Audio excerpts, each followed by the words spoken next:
Hey everybody, Jeremy here. I'm gonna play with the dart a little bit. Didn't get to move it to a warehouse or any place yet to do the engine work, but I am going to probably hurry and do the fuel tank really quick. Been really busy, as you've seen in the last video. Ran up to South Dakota really quick. Got back. Now getting ready to go do another trip that may or may not get video, but I'm really excited about the possibilities there, and I'll tell you more if the deal all happens. Anyway, so I'm just gonna go ahead and get the gas tank done. Okay, so it is jacked up in the air on jack stands, and I'm getting ready to get under it and pull the fuel tank. Now, again, I've said this before, and I already know having jack stands on dirt, this is not really that safe. I have given the car a really good shove a couple times, and it doesn't seem to move. So I'm gonna go ahead and go under there with caution, but I do not recommend it. Unfortunately, the Ford is on the concrete, so I can't really do too much. So like I said, just gonna do the gas tank, maybe the rear brakes and the shocks. We'll see how far I get. Okay, so the first thing I'm gonna do, get under here. I'm gonna lube up the nuts that hold the gas tank in, see what I need to pull the hose from the sending unit, as well as the wire, and just kind of do a general look over. Just see what else I may need. One other thing, as I've mentioned before, is these cardboard boxes. You can get them at Walmart for like $1, and they're great if you're working out in the driveway or something like that, and you don't want to lay in rocks and dirt. They're just make it a lot nicer. Anyway, I'm gonna go ahead and look under this and start getting things lubed up. Also gonna do the shocks, so I'm gonna go ahead and put some WD-40. Usually I use PB Blaster, but I have the WD-40 handy, mostly because I'm gonna need it for the rubber grommet. Anyway, slide up here. And this one looks really easy. It's just the wire for the sending unit, the plug. And also, I neglected to mention, the very first thing I did is suck out as much fuel as I could. Which there was about, I got 7 gallons out of 20-year-old fuel, so you can only imagine how awesome that smells. Okay, I think I'm going to get some tools. It looks like 1/2 inch or 9/16, and a couple other things. So I'm gonna go ahead and do that, and then we'll go from there. I really am amazed at how well or how not rusty this car is, but anyway, I've got to fix something on the jack stands, because I just noticed how sketchy this really is, because the car moved forward when I put it down, and those jack stands, even though it's really solid, those are really sketchy. Always double check before you get under it.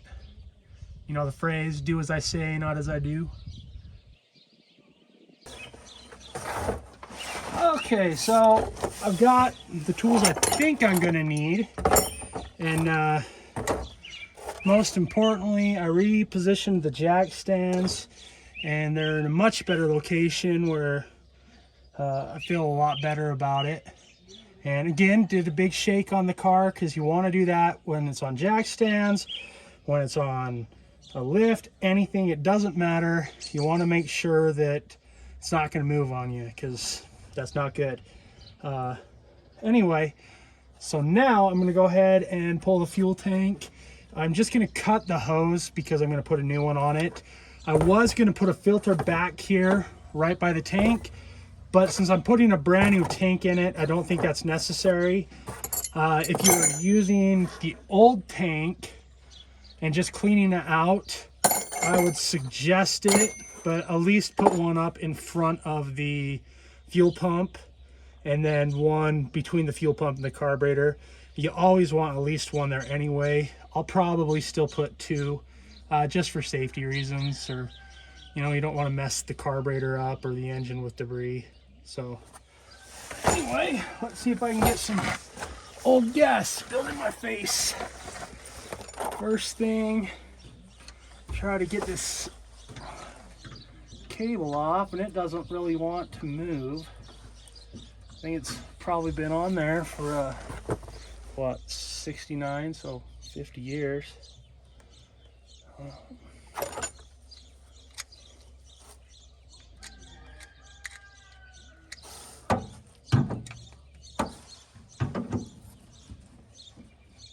There we go, so that's off.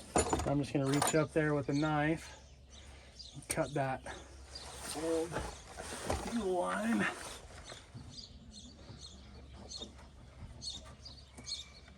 And there is a little bit of old fuel coming out. Not a lot, just a dribble, but that's cut.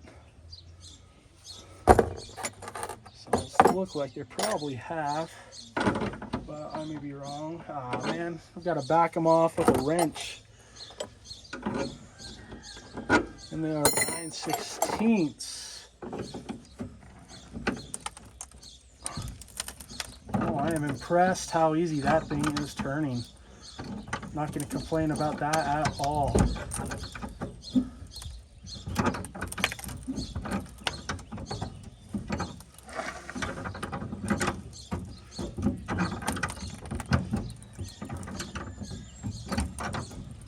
Sometimes these cars will surprise you. And then just so you're aware, you don't have to pull these nuts all the way off. You just have to loosen them to a certain point so you can pull the straps down. This one's loose now.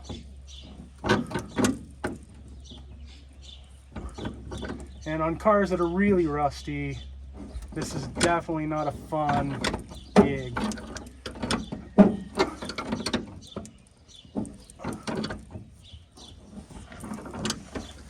In fact, I pulled one once where the part hanging off the floor just broke right off.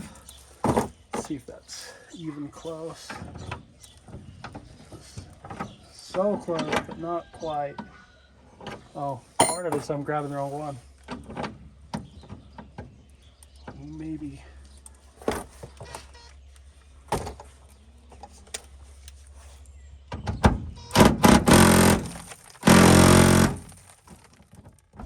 I've told you guys before about this Makita. It is plumb wore out.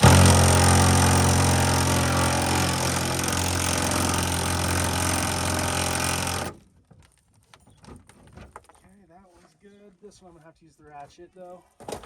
One of these days I'll get a new Milwaukee version of that. But I keep spending all my money on the parts of the cars instead of tools. Which parts are a lot of fun to buy anyway. Oh.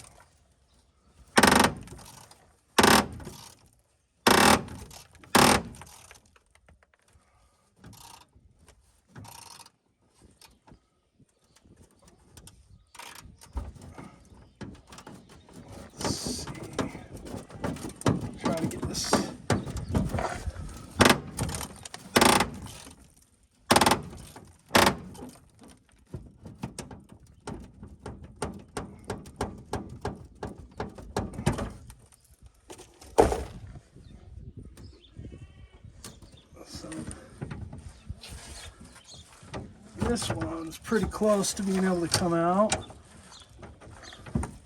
Maybe I'll just pull it all the way off just to make it easy.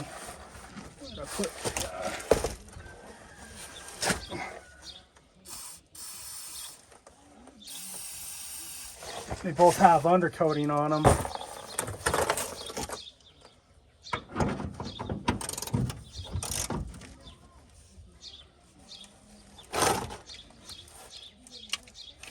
And I'm doing this because it is kind of flexing on the floor and I don't want to risk breaking it. So I'm gonna, maybe I'll grab some vice grips and actually put right here on the stud so that I'm not actually torquing against the floor. It's not rusty at all. It's really solid. It's just sheet metal is the problem.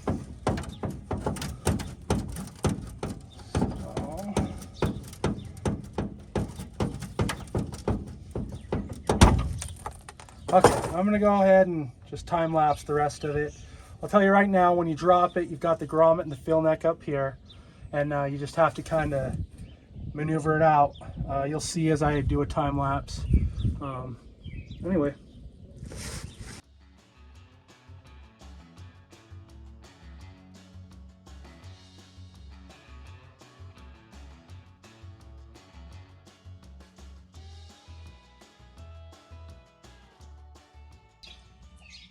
Okay, so I was wrong. On these particular ones, you do have to pull these all the way so they can come out this way. And you may have noticed in the time lapse, I broke this one, so I'm gonna have to get a new one. But look how nice and solid that floor really is up there. This is the fill neck here, and you can see how dirty it is, rusty. So I'm probably gonna go ahead and pull that out since we have it this far apart anyway, and clean that all up. See if I can clean the inside of the tube somehow before I put it all back together. But while I have the tank out, it's going to be a lot easier to do the shocks. And let me see if I can turn this around. And the line, this brake line, you can kind of see my hand. I'm going to redo that with a stainless one. And all that stuff's going to be a lot easier with no tank in place. So I'm going to go ahead and come up with a game plan and go from there.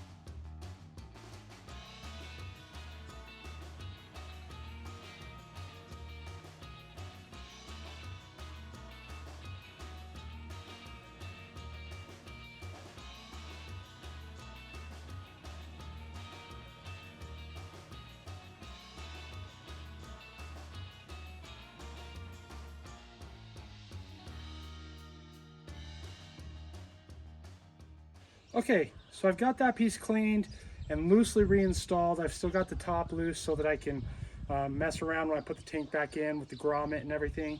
But like I said, I think I'm gonna go ahead and do the shocks since it will be really easy with no fuel tank in the way. So I have these coilover Monroes for the rear. So much junk in here. Really not junk, but anyway, so these are going to be the new rear shocks. It's Monroe coilovers. So that will make it a little bit stiffer back here. Give it a little bit of lift. And just, they're good shocks. You know, made in USA. Anyway, I'm going to go ahead and get started with that.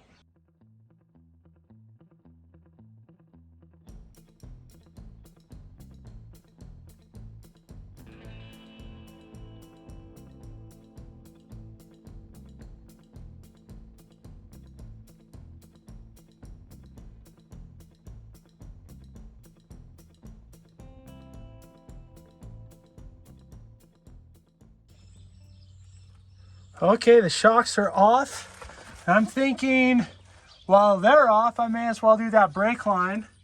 I mean, you can see how open it is right now. It's still going to be a real pain in the butt, I think.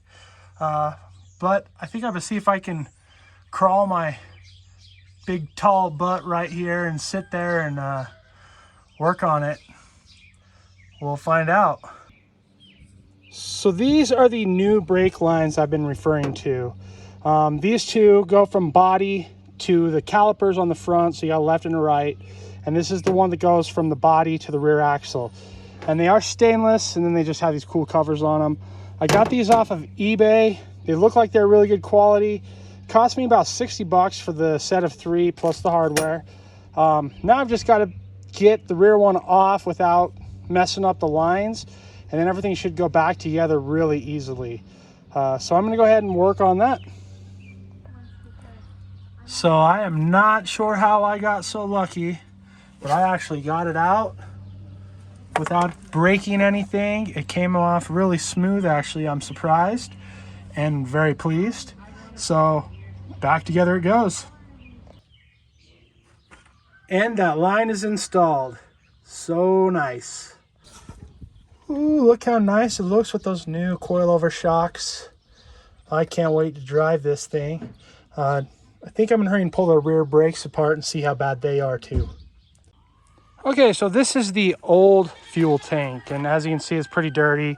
There's some rust. Like, looking down in it, I'm really glad that I got the new one. Visually, I checked. Everything looks pretty much the same, very close, other than this is brand new.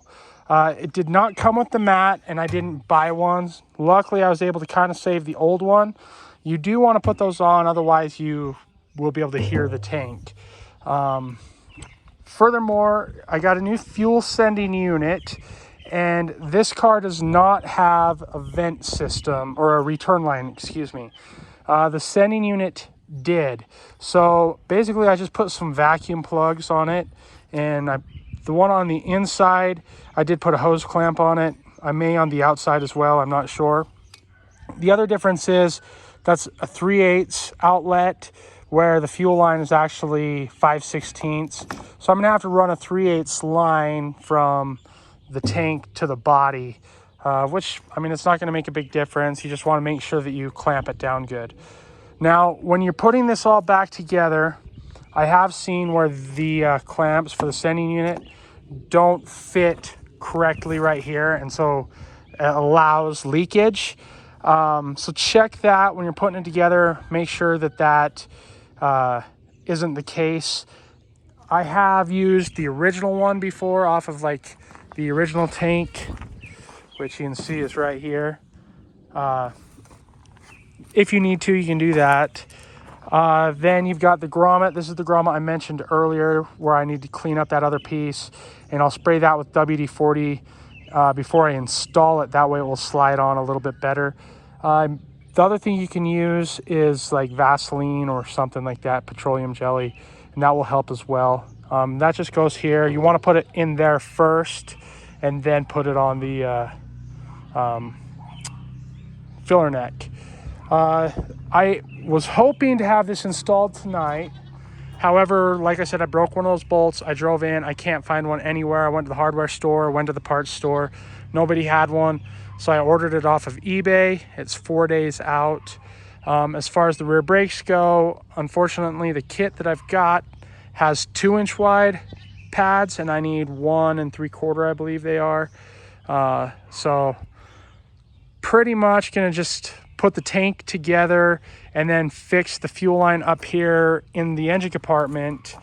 That would be about it tonight. One thing that I did do that I didn't do on video is I basically sprayed 3/4 of a can of carb cleaner through the whole fuel system. So I was laying underneath, spraying it through with a towel around it and watching up here at the front to watch the fluid come out, and it did. So the fuel line should be relatively clean. Everything should be really good with the fuel system once I put it all back together.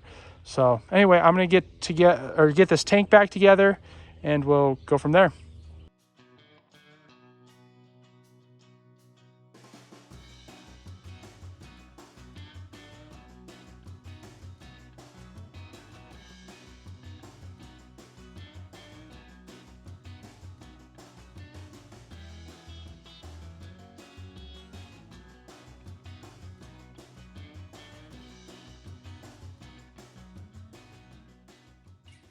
Okay, so I've got it ready to go in.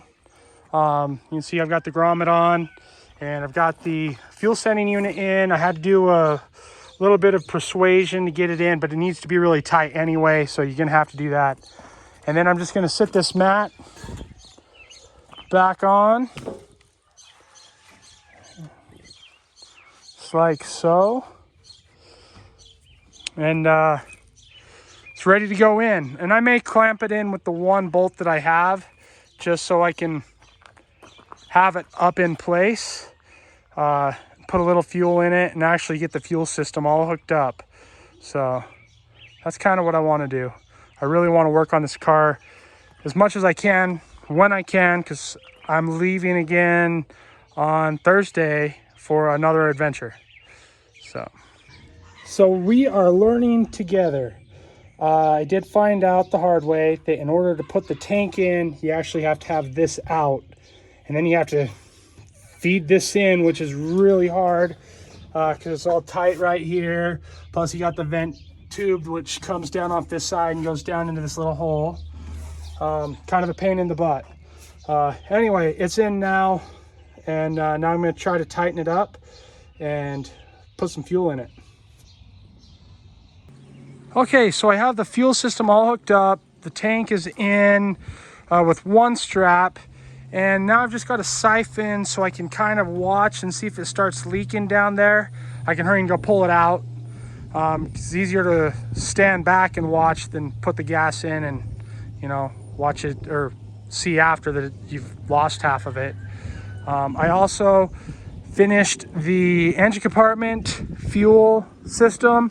Be sure to do that before you put it in the back, otherwise it will automatically siphon up in some cases. I'm really hoping to fire this up here in a few minutes with its own fuel system instead of the auxiliary can. So pretty excited about that. But really can't go much further than that tonight. I've got to wait on some parts and figure out how to get these drums off since they are rusted at the hub. So I'll probably have to get a torch and heat them up and kind of pound on them and hopefully not break it. So anyway, I'll let you know as soon as it's either leaking or it's not. Okay, so I've got the better part of 5 gallons in there, which means it should be up to that sill where it would leak. It's not, it's dry. So I'm gonna get in here and turn on the ignition and see, one, if the gas gauge works, and then we're going to fire it up. One of these days I need to actually get an ignition that works for it. So right now it's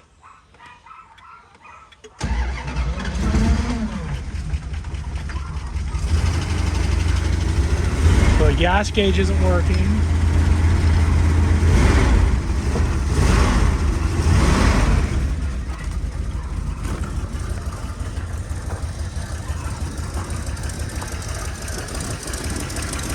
Oh, we got fuel coming up.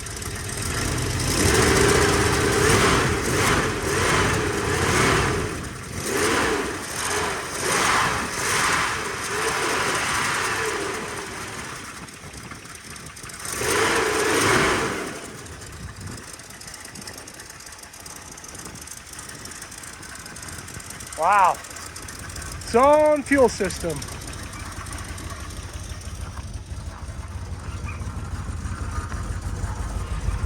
Oh, look, the fuel gauge came up.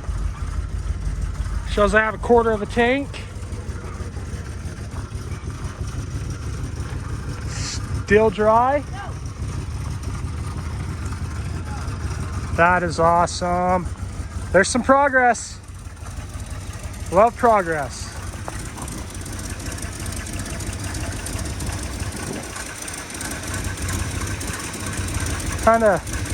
Well, we haven't done any of the timing or anything yet because I'm going to pull the engine here soon, but still doesn't sound quite right. But after I get the engine pulled, painted, new oil pan gasket and stuff on it, then we'll worry about all the adjustments, making it run good. Blinker works.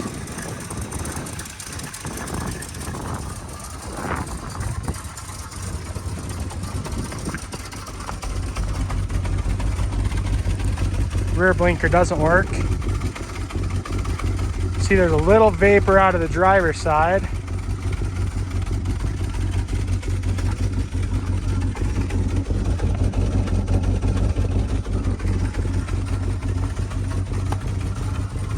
Still really excited about this car. Hey everybody. So I've got the new brake shoes here and the hardware kit and everything, and got the drums off. So we're gonna go ahead and replace the shoes and the wheel cylinder and all the hardware that I have. I bought a kit that came from Dr. Diff, and I made a mistake and ordered one for a B body, so I got the wrong shoes initially, but was lucky enough to get the shoes from O'Reilly's. They had them in stock. And then here's the wheel cylinders, new ones, and then these are all the brake hardware. So hopefully it all works. It is 10-inch and 10-inch, so theoretically it should all work. Anyway, I'm gonna go ahead and get started. Hopefully gonna get this done tonight, and then tomorrow morning, which is Thursday, I'm leaving to go pick up a couple cars on an adventure, and so I'm gonna take you guys along with on that. So hopefully I can get somewhere tonight with this.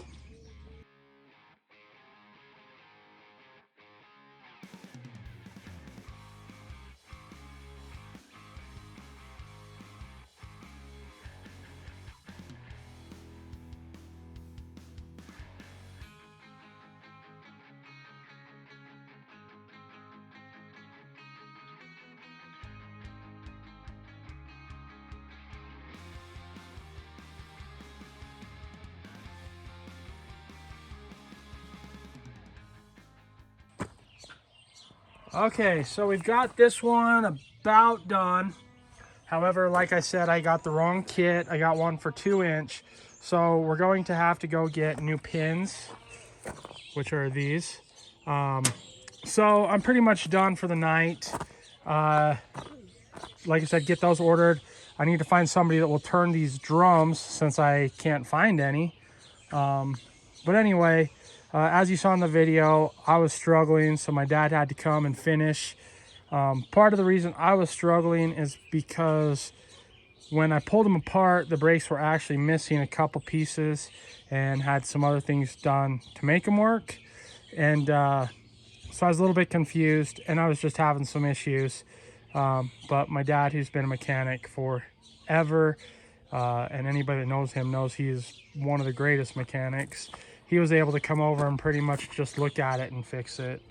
But anyway, tomorrow I'm leaving on an adventure, so I won't get back to the Dart until probably Saturday, hopefully, maybe Friday evening. But I'm gonna do some video this weekend of what we're gonna go do, what we're gonna go pick up. It's gonna be kind of fun. Two pretty unique cars. It's gonna be pretty cool. Anyway, so thank you guys for watching. If you haven't done so already, please go ahead and hit like and subscribe, just so you can support me. And we're gonna keep going on all these awesome Mopar projects. And one of these days, we'll talk more about the Ford. There's actually been a ton done on that car. My dad's been building it. Here, let me hurry and go over, give you a sneak peek. As you've seen it, if you've watched any of my videos, there's some early videos of this in the winter and everything, my first startup. And this is a 289 car, if I can remember how to open the hood. Gotta sit the phone down. So there's been lots of work going on underneath this blanket. And it was a 289 2-barrel. Now I've got 289 4-barrel with HEI, and it's coming along. Hopefully this will really make this little wagon scoot. I don't see why it wouldn't. This thing doesn't weigh anything. Really cool little car. And then, not sure what I'm gonna do with this car. We may sell it,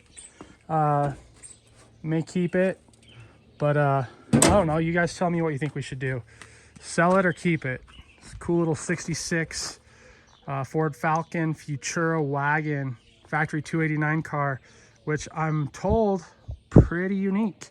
And then we've got some Kraggers on it all the way around, and it's actually super solid little car, as you've seen in the other videos.